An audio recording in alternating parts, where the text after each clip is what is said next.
नमस्कार। खास कार्यक्रम देश देशांतर में आपका स्वागत है। मैं हूं आरफा खानम शेरवानी। न्यायपालिका की उसके अधिकार क्षेत्र की पिछले कई दिनों में जिस तरह से एक एक करके अदालत के फैसले आए हैं उस पर हम चर्चा करेंगे, जिसमें जेल में रहते चुनाव लड़ने पर बंदिश लगाने से लेकर किसी गंभीर मामले में निचली अदालत में भी सजा होने पर सांसदों विधायकों की सदस्यता रद्द होना और इस बात का इंतजार न करना कि अपील उच्च अदालत में जाए और उस पर आखिरी फैसला हो। इसके अलावा जाति से जुड़ी चुनावी रैलियों पर रोक। बहस ये उठ रही है कि क्या न्यायपालिका अपने अधिकार क्षेत्र से बाहर आकर ज्यादा सक्रियता दिखा रही है। कुछ लोग इसे जुडिशियल एक्टिविज्म कह रहे हैं तो कुछ जुडिशियल ओवररीच भी कह रहे हैं। हालांकि जानकारों का एक वर्ग ये कह रहा है कि भारत की राजनीति को पाक साफ करने का इससे बेहतर तरीका नहीं हो सकता। लेकिन बहस एक लोकतंत्र के अलग अलग अंगों के अधिकार क्षेत्र को लेकर भी है कि क्या वाकई हम एक दूसरे के जो अधिकार क्षेत्र हैं, जो संविधान ने जो शक्तियां बांटी हैं, उसमें दखल तो नहीं दे रहे हैं। अगले 30 मिनट इस पर हम चर्चा करेंगे। पहले ये रिपोर्ट। भारतीय संविधान में 3 स्तंभों के बारे में बताया गया है। विधायिका, कार्यपालिका और न्यायपालिका, इन तीनों की शक्तियां भी निर्धारित की गई हैं। संसद को सर्वोपरि माना जाता है। संसद के सदस्यों को जनता द्वारा चुना जाता है। लेकिन हाल ही के दिनों में देखने को मिल रहा है कि कोई न कोई एक स्तंभ किसी अन्य स्तंभ पर हावी हो जाता है। हाल ही में सुप्रीम कोर्ट द्वारा दिए गए फैसले में इसकी झलक देखने को मिल रही है। सुप्रीम कोर्ट ने जन प्रतिनिधित्व कानून की धारा 8(4) को रद्द कर दिया है। इसके पीछे कोर्ट ने तर्क दिया है कि यह धारा पक्षपातपूर्ण है। धारा 8(4) में प्रावधान है कि अगर कोई सांसद या विधायक किसी मामले में दोषी ठहराया गया और वो कोर्ट के निर्णय को ऊंची अदालत में चुनौती देता है तो वहां मामले की सुनवाई पूरी होने तक वो अपने पद पर बना रह सकता है। कानून के विशेषज्ञों के अनुसार ये करना संसद का काम था, लेकिन निजी स्वार्थ के कारण ऐसा नहीं हो पा रहा था। ऐसे में न्यायपालिका ने इस पर अपना फैसला दिया। ये फैसला एक याचिका की सुनवाई के दौरान आया। दलील ये है कि विधायिका अगर अपना काम ठीक तरीके से नहीं कर पा रही है और नतीजे के तौर पर न्यायपालिका अपना दायरा बढ़ा रही है, तो क्या ये अभ्यास भारत जैसे लोकतंत्र को सही दिशा में ले जा रहा है। Bureau report, Rajya Sabha TV. तो मेरे साथ इस गंभीर मसले पर चर्चा के लिए राजनीतिक दलों के नुमाइंदे भी हैं और साथ ही कानून से जुड़े लोग भी हैं, वरिष्ठ पत्रकार भी हैं। मेरे साथ एच.एस. पुलका हैं जो कि सीनियर एडवोकेट हैं सुप्रीम कोर्ट के। इसके अलावा यहाँ पर स्टूडियो में नीरजा चौधरी हैं, वरिष्ठ पत्रकार। मेरे साथ बीजेपी से उनके स्पोक्स पर्सन कैप्टन अभिमन्यु हैं और कांग्रेस पार्टी से हैं मेंबर ऑफ पार्लियामेंट राज्यसभा के हुसैन दलवाई। और इस सबके अलावा जस्टिस बी खान भी मेरे साथ मौजूद होंगे, फॉर्मर चीफ जस्टिस रह चुके हैं जम्मू एंड कश्मीर के। पांचों मेहमानों का बहुत बहुत स्वागत है। सबसे पहले मैं आपसे जानना चाहती हूँ एच.एस. पुलका जी, जो वकील हैं और जज हैं उनका 2 धड़ा बन गए हैं इस वक्त। कुछ ये मानते हैं कि अदालत शायद जो उसका अधिकार क्षेत्र है उससे बाहर निकलकर काम कर रही है। फिलहाल जो ताजा जो ऑर्डर आया है जिसमें जेल में रहते हुए कंटेस्ट नहीं कर सकते आप, इलेक्शन नहीं लड़ सकते चुनाव, आप किस नजरिए से देखते हैं? पहली बात तो देखिए, यहाँ पे भी कोई डेवलपिंग डेमोक्रेसी है। ये डेमोक्रेटिक सिस्टम हमने इलेक्शन सिस्टम तो जरूर अडॉप्ट कर लिया, मगर वो डेमोक्रेसी इतनी स्ट्रांग नहीं है जो कि पूरे डेमोक्रेटिक मीन्स को हम फॉलो करें। हर एक डेवलपिंग डेमोक्रेसी में जो भी लोग पावर में आते हैं वो चाहते हैं कि हम किसी ना किसी तरह पावर में रहें। उनका ज्यादातर उनका ध्यान होता है पावर में रहने का, ना कि पब्लिक के लिए सेवा करने का। ये इंडिया में नहीं, सभी जगह पे है। ये देखिए, पाकिस्तान का एग्जाम्पल ले लीजिए, आप अफ्रीकन कंट्रीज का लीजिए, आप साउथ अमेरिकन कंट्रीज का लीजिए, सब जगह पे है। और वहीं पे जुडिशरी ने इंटरवीन किया है और जुडिशरी इंटरवीन करके उनको लाइन पे लाने के लिए जो कॉन्स्टिट्यूशन उस देश का चाहता है उसके मुताबिक काम करने के लिए कहा है। मैं आपको जल्दी क्विकली 3 एग्जांपल दूंगा। अभी हम जब पोल्यूशन की बात करते हैं, दिल्ली में इतना बुरा हाल है पोल्यूशन का आज। अगर ये सुप्रीम कोर्ट का ऑर्डर ना होता तो आज आप दिल्ली में चल ही नहीं सकते थे। 1990 में सुप्रीम कोर्ट ने एक अपॉइंट की था साइकिया कमीशन। उससे पहले जो पेट्रोल दिल्ली में था उसमें लेड कंटेंट बहुत ज्यादा था और 1992 में ये जजमेंट सुप्रीम कोर्ट की जब आई कि अनलेडेड पेट्रोल देना चाहिए। और ये देखिए, ये काम था सेंट्रल पोल्यूशन कंट्रोल बोर्ड का ये काम करना, मगर ये सेंट्रल पोल्यूशन कंट्रोल बोर्ड को उस टाइम मिस्टर टिवाना चेयरमैन थे, ये गवर्नमेंट ने उस टाइम उनको कहा कि आप सुप्रीम कोर्ट को ये कहो कि अनलेडेड पेट्रोल दिया नहीं जा सकता। उसे सुप्रीम कोर्ट की बात गवर्नमेंट की बात नहीं मानी और सुप्रीम कोर्ट को कहा कि अनलेडेड पेट्रोल होना चाहिए। गवर्नमेंट ने उसको निकाल दिया नौकरी से। पहली बात ये देखिए यहां तक कि अगर आज सुप्रीम कोर्ट ने इंटरव्यू नहीं किया होता तो आज हाल क्या होता दिल्ली में, ये देखो। दूसरी बात है आरटीआई, आजकल जितने भी करप्शन के केसेस जो भी आ रहे हैं, आरटीआई ने कितना बड़ा इफेक्ट किया। 1995 में पहली बार सुप्रीम कोर्ट ने ये क्रिकेट एसोसिएशन के मैटर को डील करते हुए कहा था कि हर एक सिटीजन का राइट है इंफॉर्मेशन का। तीसरी सबसे बड़ी बात जो केसेस मैं कर रहा हूं, अभी पीछे जस्टिस कबीर ने जजमेंट दी है मिसिंग चिल्ड्रन की। अब हर रोज 300 बच्चे इंडिया में गायब होते हैं। 1 लाख बच्चे मिसिंग हैं और उनकी एफआईआर रजिस्टर नहीं। साफ तौर पे आप ये कह रहे हैं कि जो काम सांसदों का था, जो काम हमारे पार्लियामेंट विधानसभाओं का था, वो काम जो है जुडिशरी कर रही है, करने को मजबूर हो रहा है। लेकिन ये जो ऑर्डर्स हैं ये सीधे सीधे उन सांसदों पर लागू हो रहे हैं। मैं एक छोटी सी बात ही कहूं, कोई इसको जुडिशियल एक्टिविज्म बोल रहा है, तो आप कहते हैं कोई जुडिशियल रीच, मैं इसको जुडिशियल नेसेसिटी कहूंगा। आप ये कह रहे हैं कि जरूरत है, लेकिन ये बताइए कि कहा यह भी जा रहा है कि जिस तरह से इसका गलत इस्तेमाल हो सकता है, जो एक बदले की राजनीति के तौर पर ये सामने आ सकता है, कहीं ना कहीं कुछ लोग ये भी कह रहे हैं कि जो बीमारी है उससे ज्यादा खतरनाक इलाज है। 173 आज जो आंकड़े आ रहे हैं कि हमारे एमपीज 173 एमपीज के अगेंस्ट केसेस हैं। जरा सर्वे करके देख लो कि कितनों के अगेंस्ट एनमिटी के हैं। अगर 5-10 के खिलाफ होंगे भी तो उसका मतलब आप 90% के जो हीनियस क्राइम्स हैं उनको 10% के लिए आप मैं आपको शामिल करना चाहती हूँ बहस में। ये बताइए कि कई जानकार इसको ये मान रहे हैं, जिनको न्यूट्रल माना जाता है, वो ये कह रहे हैं कि कहीं ना कहीं जो बीमारी थी उसका इलाज जो प्रिस्क्राइब किया गया, वो प्रिस्क्रिप्शन जो है दरअसल बीमारी से भी ज्यादा खतरनाक साबित हो सकता है। कहीं ना कहीं जो उसके जो गलत इस्तेमाल है उसकी संभावना बहुत ज्यादा है। किसका गलत इस्तेमाल हो रहा है? जिस तरह से जेल में रहते हुए चुनाव लड़ने की परमिशन जो है वो रद्द कर दी गई है अदालत के जरिए। कई बार जो है इलेक्शन कमीशन जो सजेस्ट कर रहा है कई चीजों को, वो आपने क्यों नहीं कंसीडर किया? देखिए, जो आप जेल में रहते हुए किसी एमपी को इलेक्शन न लड़ने देना, या जो कल का जो निर्णय आया है जो डिस्क्वालीफाई एमपी हो जाएगा अगर वो किसी में कन्विक्ट हो गया, ये कोई बदले या कोई रिफॉर्म के मिशन पे जुडिशरी नहीं निकला ये करने के लिए। ये एक ऐसे मामले सुप्रीम कोर्ट में आए हैं, पटना है जस्टिस खान, मैं अपनी बात थोड़ा साफ करना चाहती हूँ। मैं ये कह रही हूँ कि जिस तरह से हम जानते हैं हमारी पॉलिटिक्स पिछले 60 साल से ज्यादा में किस तरह से इवॉल्व हुई है, किस तरह से, जिस तरह से खुद अभी फुल्का जी भी कह रहे थे कि सिर्फ सत्ता में रहने के लिए कुछ भी कर सकते हैं पॉलिटिशियंस, तो उस वजह से क्या कानून का गलत इस्तेमाल होने की संभावना नहीं है? मैं ये कहना चाहती हूँ कि जिस तरह से इलेक्शन कमीशन ने कहा है कि चुनाव से 6 महीने पहले अगर आरोप तय होते हैं आपके ऊपर तब डिस्क्वालिफिकेशन होना चाहिए, ये सब चीजें शामिल करने की क्यों नहीं कोशिश की गई? नहीं, देखिए, हमारा पॉलिटिकल कॉम्पोजिशन, मैं तो पॉलिटिशियन हूं नहीं, हमारा पॉलिटिकल कॉम्पोजिशन इस वक्त ऐसा है पार्लियामेंट में और पार्लियामेंट से बाहर कि उसमें एक आम राय बनाना, कंसेंसस बनाना बड़ा मुश्किल है। लेकिन उसका कोई ताल्लुक इससे नहीं है कि भाई जुडिशरी कहीं तलवार उठा के दूसरे एग्जीक्यूटिव के हदूदी इख्तियार में कोई हमला करी, ऐसा नहीं है। देखिए, जो फैसले, ये मैं तो हमेशा ये कहता आया हूं कि जुडिशरी की कारकर्दगी के मुतल्लिक एक लॉ एनमी है, ignorance about judicial functioning. Judiciary को हमारे संविधान में इख्तियार है एक सरकारी एक्शन का, एक पार्लियामेंट से बनाए हुए लॉ की जवाजियत को देखना, परखना, वो संविधान के मुताबिक है कि नहीं।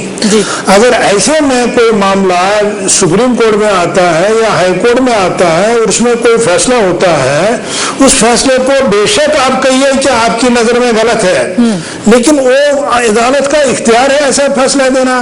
अब उसका आगे असर क्या होगा? क्या वो एमपी डिस्क्वालिफिकेशन इनकर करते ही खत्म होना चाहिए या 3 महीने वेट करना चाहिए? ये दो राय हो सकती है। यही बेंच जो उसने कल ये फैसला दिया, नहीं जी तुरंत उसको डिस्क्वालीफाई ऑपरेशन होना चाहिए। अगर आप दूसरे बेंच के पास ले जाए, वो कहें नहीं साहब उसको अपील पीरियड कम से कम 3 महीने तो दे दीजिए। आपकी जुडिशियल फंक्शनिंग है। और आपकी क्या राय है?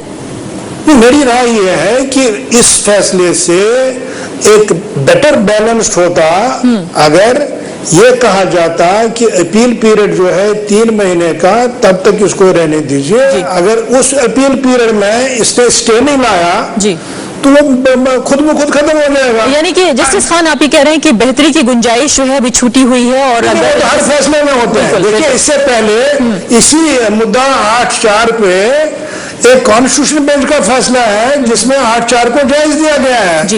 आज के बेंच ने उसको नाजायज करार दिया। ये हमारे लिए बाईस तशवीश एक मामला है। मैं लौटती हूँ आपकी तरफ। जस्टिस खान, मुझे ये बताइए कि ना तो आप संसद से जुड़ी हैं, ना ही आप अदालत के कामकाज से, कानून से जुड़ी हैं, तो आप दूर से देख रही हैं इन चीजों को। आपकी नजर में फार रीचिंग जिसे कहा जा सकता है, दूरगामी नतीजे इस तरह के फैसलों के, इन तीनों फैसलों को जिसमें मैंने अपने इंट्रोडक्शन में कहा, आप किस तरह से देखती हैं? मैं कहूंगी 4 आए हैं। एक तो फ्रीबीज का भी आया है कि जिसको बैन किया है, और कास्ट रैलीज का भी इन दोनों क्रिमिनल्स के अलावा जो आया है, बहुत फार रीचिंग है। एक देश में एक भावना तो बन गई है कि क्रिमिनलाइजेशन इतना हो रहा है कि उसके बारे में कुछ नहीं। आज मैं वो रिपोर्ट्स देख रही थी, कितनी रिपोर्ट्स आई हैं इसके ऊपर, और वोरा कमेटी की रिपोर्ट जो बहुत ही अच्छी मानी जाती थी 1993 में, उसको अभी तक पब्लिक भी नहीं किया गया है। उसमें ये किस तरह से क्रिमिनल्स को डिस्क्वालीफाई किया जाए, कई सजेशन से ब्यूरोक्रेट्स, क्रिमिनल नेक्सस वगैरह के।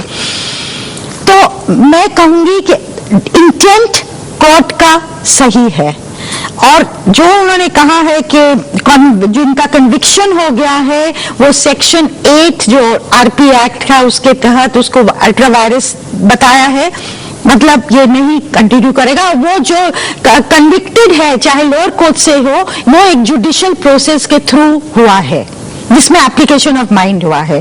जहां जो जेल कस्टडी और पुलिस कस्टडी में जो है वो अब कंटेस्ट नहीं कर सकता इलेक्शन, वो भी सेक्शंस के तहत किया गया है, क्योंकि अगर उसको वोट करने का पावर नहीं है तो उसको कंटेस्ट करने का पावर भी नहीं है, वो भी लीगल इंटरप्रिटेशन के तहत हुआ।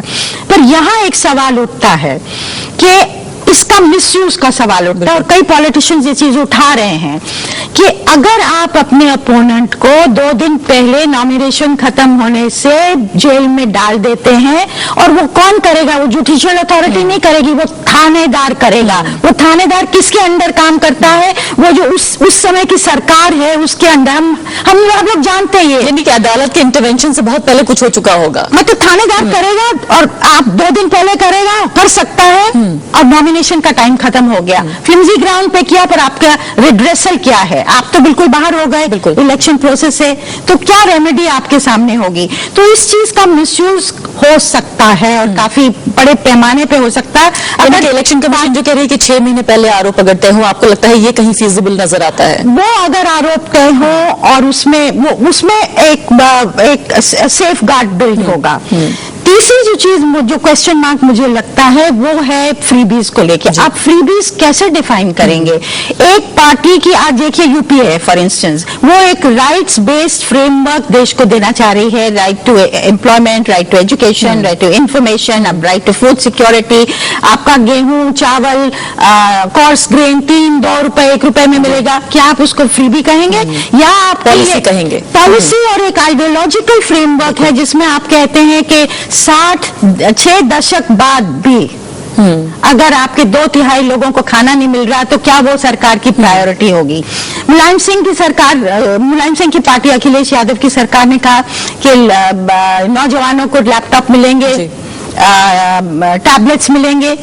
अब क्या आप ये ले सकते हैं कि ऐसे कई बच्चे हैं जो कि आगे एजुकेशन करना चाहते हैं, जिनको मिलना चाहिए, मतलब पार्ट ऑफ प्रोग्राम है। नीतीश कुमार ने लड़कियों के लिए साइकिलें दी ताकि वो स्कूलिंग कर सके। आप ये कह रही हैं कि जो डेमोक्रेटिकली इलेक्टेड गवर्नमेंट है, क्या उसे अपनी नीति निर्धारण का अधिकार है या नहीं? वही सरकार चुनाव में भी आगे जाएगी, वो पार्टियां भी हैं जो सरकार बनाती हैं, तो क्या वाकई ये अदालत तय करेगी या पॉलिसी? बहुत कॉम्प्लेक्स चीज होने वाली है, क्योंकि इसको निर्धारित करना के डेफिनेशन क्या है फ्रीबी की। आप कह सकते हो साड़ी देना, लिकर देना, ये फ्रीबी हो सकता है, पर वो तो वैसे ब्लैक में होता है, वो ओपनली डिक्लेयर तो होता नहीं है। तो ये किस तरह से इलेक्शन कमीशन गाइडलाइंस बनाएंगी, ये बड़ा पेचीदा। और इसके अलावा निर्जा, आगे आपसे ये भी पूछूंगी कि कोलिशन के इस दौर में जब इतनी सीटें खाली हो जाएंगी, हम जानते हैं कितने क्रिमिनल्स जो हैं वो आते हैं हमारी सियासत में, तो किस तरह से सरकारें टिकी रहेंगी, क्या सरकारें भी रिजॉल्व होंगी, ये भी जानने की कोशिश करूंगी। लेकिन इस वक्त मैं कैप्टन अभिमन्यु से बातचीत करना चाहती हूँ। कैप्टन अभिमन्यु, ये बताइए कि क्यों आप अदालत को हमारे सांसद और हमारी संसद इतनी जगह दे रहे हैं कि वो उनके इलाके में आके दखल दे रहे हैं?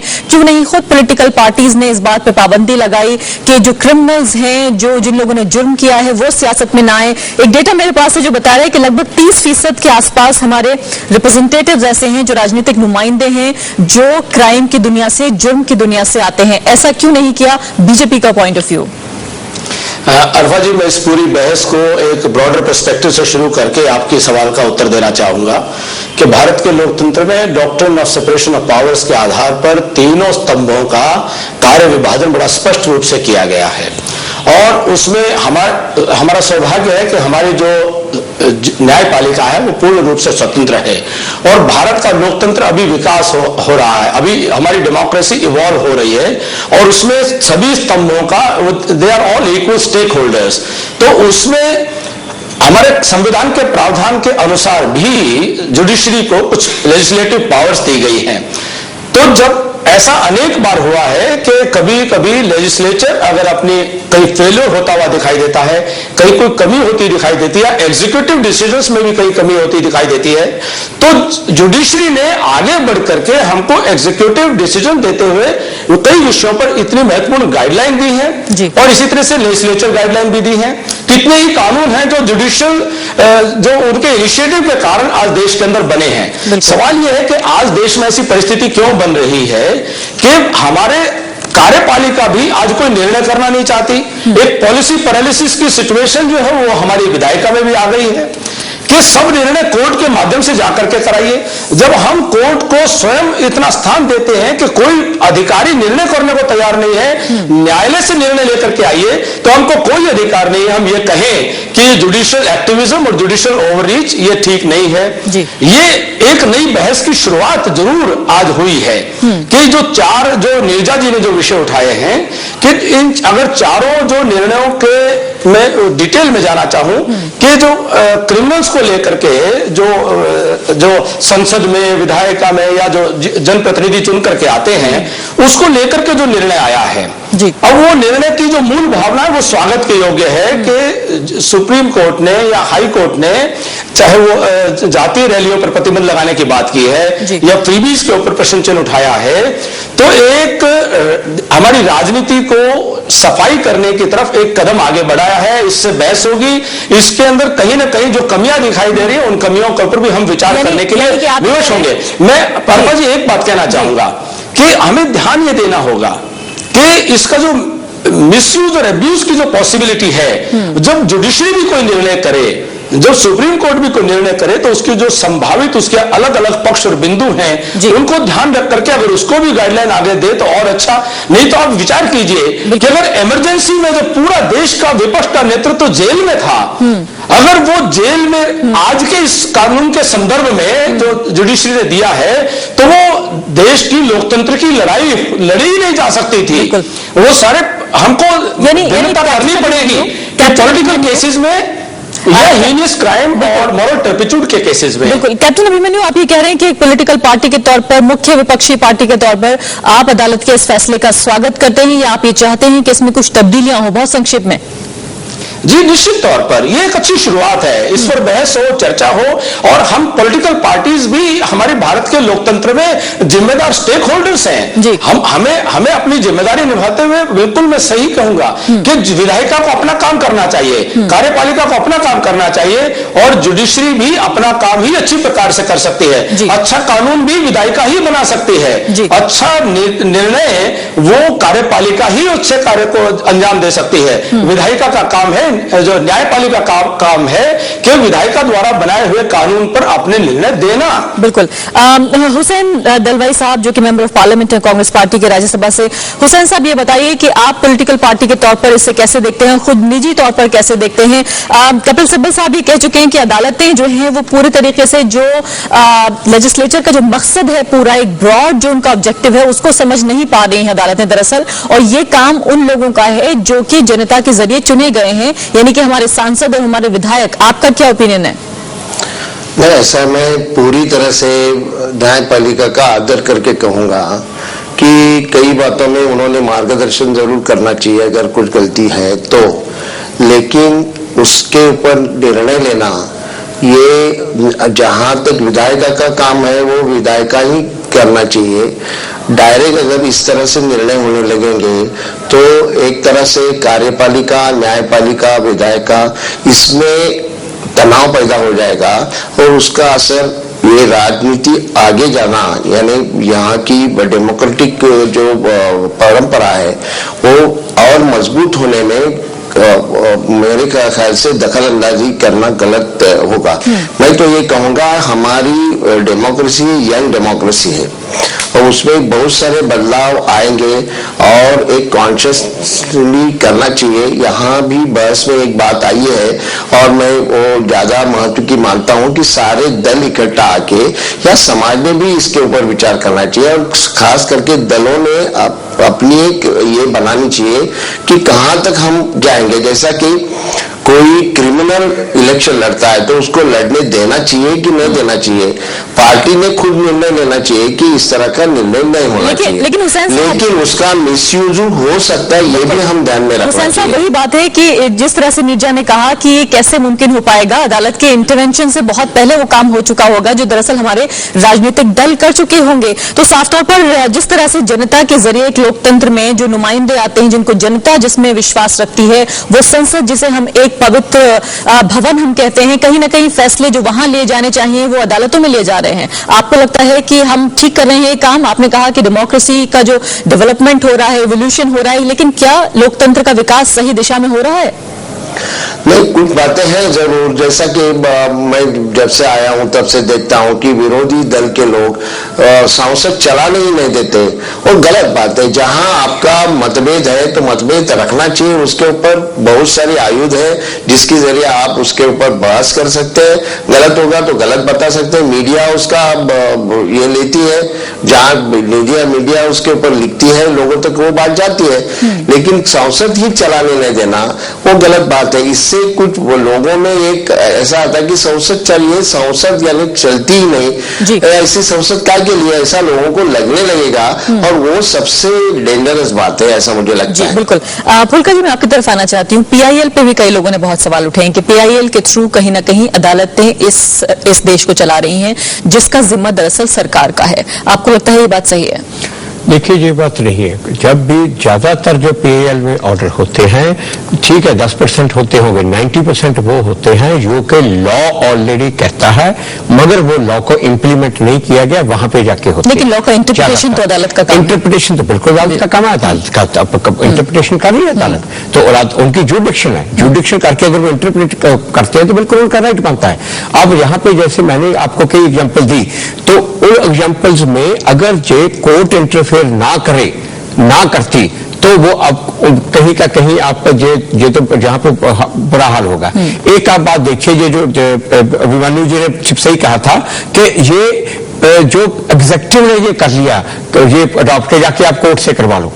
अब जब ये हमारे जो सरकार के टॉप पोस्ट लोगों ने ये कहना शुरू कर दिया हमारा तो कोलिजन धर्मा है, हम नहीं कुछ कर सकते, यानी कि अपने अधिकार जो है वो आप कहीं की अदालत का इस्तेमाल खुद भी कर रहे हैं। ये बैठिए, ये देखिए तीन जो हम कहते हैं ये कि तीन ऑर्गन है, ये legislative, executive and judiciary. Legislative को तो एक टर्म लेजिस्लेटिव इनर्शिया, वो हाल आजकल हुआ है।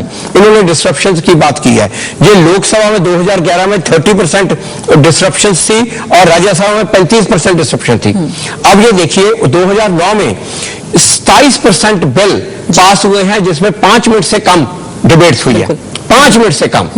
और आजकल तो ये ट्रेंड हो गया, जब भी डिस्ट्रप्शन हो विदाउट डिबेट बिल पास कर दो। बिल्कुल, क्योंकि ये क्या हल्दी डेमोक्रेसी का, बिल्कुल जब ये हाल है। और उसके बाद एग्जेक्टिव की इंस्टीट्यूशन, ये मेरा ख्याल हमने हर एक ने एक्सपीरियंस किया है। जब भी आप इनके पास एग्जेक्टिव के पास जाओ, किसी मिनिस्टर के पास भी जाओ, उनको कहो कि ये करने वाला अदालत से करा लो, हमारी तो वोट बैंक खराब होगी। तो नीचे कहीं ना कहीं अदालतों की जिस तरह से बात हो रही है कि वो दखल दे रहे हैं, अदालतों का भी इस्तेमाल, कानून का भी इस्तेमाल हमारी पॉलिटिकल पार्टीज कर रही हैं। जिस तरह से जो यूपीए का आपने जिक्र किया कि राइट बेस्ड अप्रोच लाने की कोशिश करें, कहीं ना कहीं ये भी अदालतों की तरफ जो है ध्यान ज्यादा जा रहा है इसमें। नहीं, वो भी बात ठीक है, क्योंकि अनकंफर्टेबल चीज है तो अदालत के थ्रू करा रहा, ये एक ट्रेंड रहा है। और अपने आप एग्जीक्यूटिव और पूरी पॉलिटिकल क्लास वो स्पेस विकेट कर रही है जो कि उनकी है, उसमें जुडिशरी स्टेप इन कर रही है। ये और जो आप कह रही है ना, एक्टिविज्म का जो आया है, ओवररीच का आया है, तो कुछ हद तक एग्जीक्यूटिव पॉलिटिकल क्लास अपने आप ही जिम्मेवार है, उसमें दो राय नहीं है। एक और चीज मैं कहना चाहूंगी, ये जो कास्ट के ऊपर टिप्पणी की है इलाहाबाद हाई कोर्ट ने। अच्छा, कास्ट कुछ तबका है देश में जो कि कास्ट को नहीं मानता, वो बहुत ही रिग्रेसिव चीज है। कास्टिज्म एक चीज है, कास्ट दूसरी चीज है। किस बेसिस पे आप कहेंगे कि एक कास्ट की रैली नहीं होनी चाहिए? इलेक्शन कमीशन का ये तो है, जब हमारा नोटिफिकेशन हो जाता है उसके बाद आप कास्ट के नाम पे, कम्युनिटी के नाम पे वोट नहीं मांग सकते। खासकर इतनी सारी पॉलिटिकल पार्टीज जो कि अगर कास्ट की बात नहीं करती तो शायद वो आज होती ही नहीं। नहीं, वो होती नहीं, वो बात भी अलग है। लेकिन अगर वो कास्ट की रैली करके नफरत भड़का रहे हैं एक दूसरे के प्रति, तो मान सकते हैं। कुछ गलत काम हो रहा है अंडर द लॉ, वो भी मान सकते हैं। डेमोक्रेटिक कंट्री में मोबिलाइजेशन के लिए किस बेसिस पे, ये सवाल है मेरे मन में, आप कहेंगे कि ये नहीं होना चाहिए? जबकि मायावती है, बीएसपी ने सबसे पहले ये ट्रेंड शुरू किया है 80s से, और मायावती आज क्या कर रही हैं? भाईचारा रैलीज, ब्राह्मण भाईचारा रैली, यानी दलित के साथ जोड़ना। आप ये कह रही हैं कि जब सामाजिक तौर पर जाति का अस्तित्व है तो राजनीतिक तौर पर जाति ना रहे, ऐसा कैसे संभव है? नहीं, वो भी नहीं कह रही हूँ। मैं कह रही हूँ अगर आप नफरत फैला रहे हैं, एक दूसरे से अलग कर रहे हैं, तो भी समझ में आता है कि डिवाइसिव पॉलिटिक्स आप कर रहे हैं। वो तो कह रहे हैं भाईचारा रैली, वो किस बेसिस पे आप उसको रोकेंगे, वो एक सवाल है। हाँ, बिल्कुल समाप्त हो चुका है। जस्टिस बी ए खान, आखिरी बात आपसे, वो पवित्र किताब जिसको लेकर पूरा देश खड़ा हुआ है 6 दशक से ज्यादा, आपको लगता है उस किताब में जिस तरह से, हमने कॉन्स्टिट्यूशन की बात कर रही हूँ, अलग अलग जो पावर्स बांटी गई हैं, इस वक्त आपको लगता है कहीं ना कहीं उन पावर्स का, उन शक्तियों का घालमेल नजर आ रहा है? नहीं, हमको तो नहीं लगता है ऐसा। देखिए, पहली बात यह है कि आपको ये जानना चाहिए कि जुडिशरी कोई सुधार का एजेंडा लेके नहीं चल रही है। ये न जुडिशरी का काम है, न जुडिशरी में उतनी सलाहियत है कि वो किसी सरकार को चलाए। वो तो अपने कोर्ट्स को नहीं चला पा रहा है, तो सरकार को कहाँ चलाएंगे? दूसरी बात यह है कि जुडिशरी की मदाखलत जहां आपको नजर आती है, वो इसलिए नजर आती है क्योंकि उन एरियाज में कहीं न कहीं कमी रहती है, और हमारे ही लोग जुडिशरी का दरवाजा खटखटा के उन इलाकों के, उन एरियाज में वो चाहते हैं कि वो रिलीफ मिले। मान लीजिए उत्तराखंड का सैलाब, जम्मू कश्मीर का भूचाल, अगर आप रिलीफ बांट रहे हो, कोई दाखिली करते हैं, तो कोई शहरी अदालत में जाता है कि साहब ऐसे ऐसे हो रहा है, और अदालत उसमें कोई एक्शन लेती है, तो आप उसको मुदाखलत समझते हैं। अब ये मुदाखलत का जो ये बन गया है सिंड्रोम, ये क्यों बन गया है? मेरे हिसाब से ये एक डिससेटिस्फेक्शन, एक मायूसी है जो हमारे पॉलिटिकल क्लास की वर्किंग या हमारे जो बाकी लिंक्स हैं, जैसे भी पार्लियामेंट की बात हो रही थी कि पार्लियामेंट में काम नहीं हो रहा है, ये नहीं हो रहा, तो लोग इस हिसाब से मायूस हो गए हैं। मुझे आपको रोकना होगा। आप ये कह रहे हैं कि लोगों की मायूसी जो है कहीं ना कहीं उन्हें अदालतों की तरफ ले जा रही है। बहुत बहुत शुक्रिया जस्टिस खान, HS फुल्का जी, कैप्टन अभिमन्यु, नीरजा चौधरी और हुसैन दलवाई साहब। तो साफ तौर पर बहस तो ये बहुत बड़ी है, समय कम है हमारे पास, लेकिन 2 धड़ों में बटी हुई है। एक तरफ वो जहां विधायिका यानी लेजिस्लेचर जो है अपनी जगह छोड़ रहा है, वहां अदालत आकर दखल दे रही है, ये बात साफ तौर पर है। लेकिन जो मायूसी है जनता की, वो कहां जाएगी, उसे कौन एड्रेस करेगा? अभी के लिए इतना ही, नमस्कार।